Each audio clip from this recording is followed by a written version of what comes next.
আগডুম বাগডুম ঘোড়াডুম সাজে ঢাক মৃদঙ্গ ঝাঁঝর বাজে। ছোটবেলায় খেলার ছলে এই ছড়াটা নিশ্চয়ই আওড়েছেন, কিন্তু এই মজার ছড়ার পিছনে লুকিয়ে থাকা বীর যোদ্ধা আর তাদের করুণ পরিণতির ইতিহাসটা জানেন কি? আগডুম বাগডুম ঘোড়াডুম সাজে আসলে আগডোম বাগডোম ঘোড়াডোম সাজে বাক্যটার অপভ্রংশ। আগডোম মানে আগে বা সামনে ডোম, বাগডোম মানে পাশে ডোম, ঘোড়াডোম মানে অশ্বারোহী বা ঘোড়ায় চড়া ডোম। ঢাক, মৃদঙ্গ আর ঝাঁঝর হলো বাংলার তিনটে বাদ্যযন্ত্র। অতএব এর মানে দাঁড়ায় সামনে, দুপাশে আর ঘোড়ায় চড়ে ডোম বাদ্যযন্ত্র বাজাতে বাজাতে এগোচ্ছে। এখন প্রশ্ন হলো, এই ডোম কে?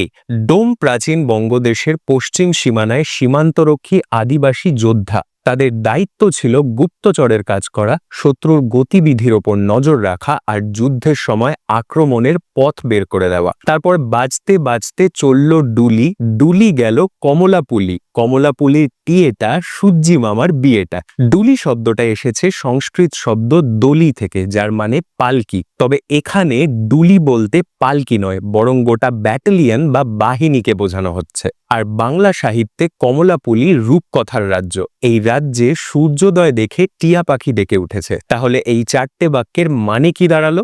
ডোম সেনাবাহিনী ভোরবেলা যুদ্ধের বাজনার তালে পা মিলিয়ে কমলাপুলির ওপর দিয়ে চলেছে। তারপর আয় লবঙ্গ দেখে যা, ক্ষীরের নাড়ু চেখে যা, ক্ষীরের নাড়ু বড় বিষ, ফুল ফুটেছে ধানের শীষ।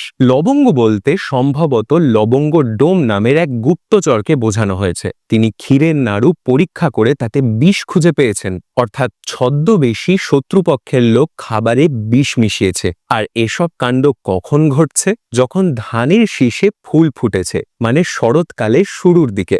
দুর্দান্ত যুদ্ধযাত্রার বর্ণনা কি সুন্দরভাবে একটা ছড়ার মাধ্যমে ছড়ানো হয়েছে, তাই না? অবশ্য ঐতিহাসিকদের একাংশের মতে প্রাচীনকালে যুদ্ধে জয়ী রাজা হেরে যাওয়া রাজার রানী বা রাজকুমারীকে অপহরণ করে নিয়ে এসে বিয়ে করতেন, আর সেই বিয়ের শোভাযাত্রার জাঁকজমক ছিল যুদ্ধযাত্রার মতোই। দেখুন, কয়েক শতাব্দী ধরে লোকমুখে ছড়ানোর কারণে এই ছড়ার আরো ভার্সন আর এক্সপ্লেনেশন পাওয়া যাবে। মধ্যযুগে লেখা রাঢ়ের জাতীয় মহাকাব্য ধর্মমঙ্গলে লাউসেন আর ইছাই ঘোষের যুদ্ধে রাঢ় বাংলার ডোম যোদ্ধাদের সাহস আর বীরত্বের পরিচয় পাওয়া যায়। কিন্তু বাস্তবে বীর ডোম যোদ্ধাদের পরিণতি হয়েছিল করুণ আর মর্মান্তিক। তুর্কি শাসনকালে তাদের প্রয়োজনীয়তা ফুরিয়ে যাওয়ায় রাজারা তাদের অস্পৃশ্য করে দেন।